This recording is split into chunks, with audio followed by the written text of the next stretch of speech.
te hago una señal.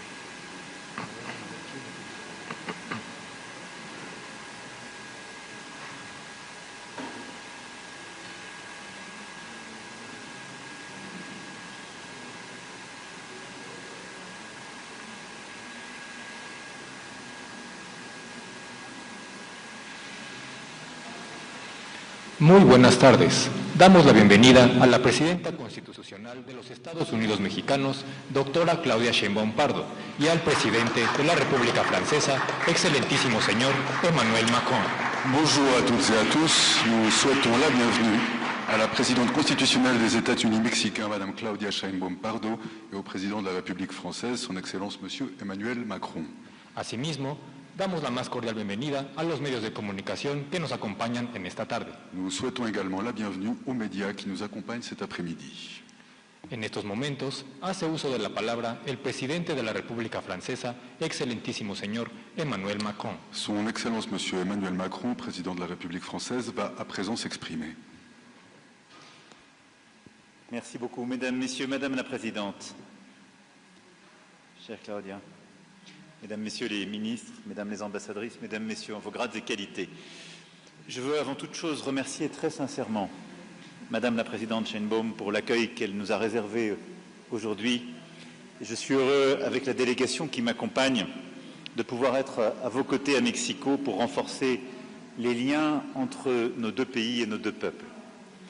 Permettez-moi d'exprimer tout d'abord, Madame la Présidente, à nouveau la pleine solidarité de la France après les violentes inondations qui ont ravagé plusieurs États du pays.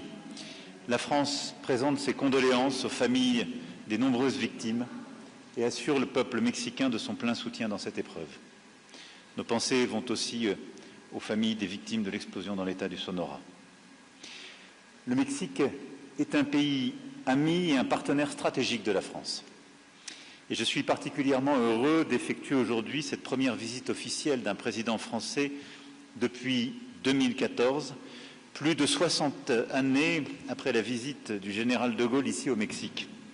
Nous continuons en effet à écrire de nouvelles pages de notre longue et riche histoire.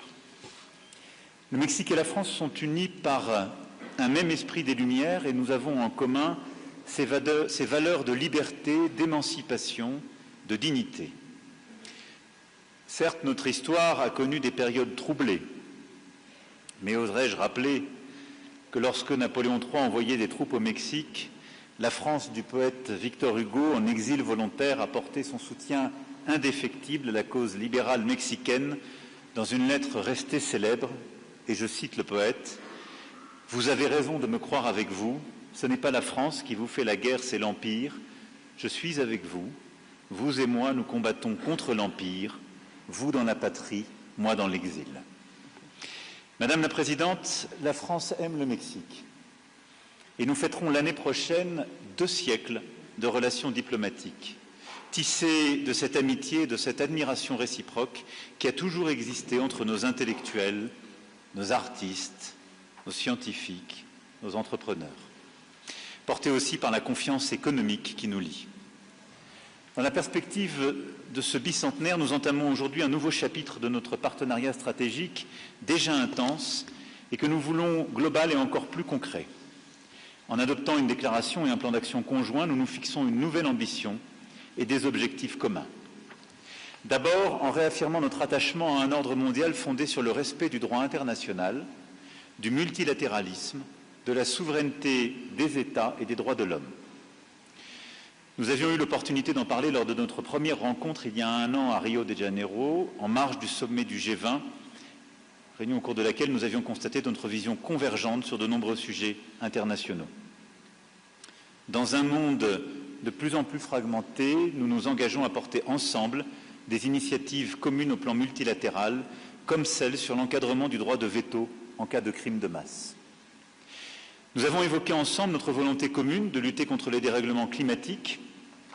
Madame la Présidente, doctorat, vous le savez mieux que personne, en tant que scientifique et ancienne experte du GIEC, la crise climatique est là, criante, et ses effets sont toujours plus tangibles, hélas.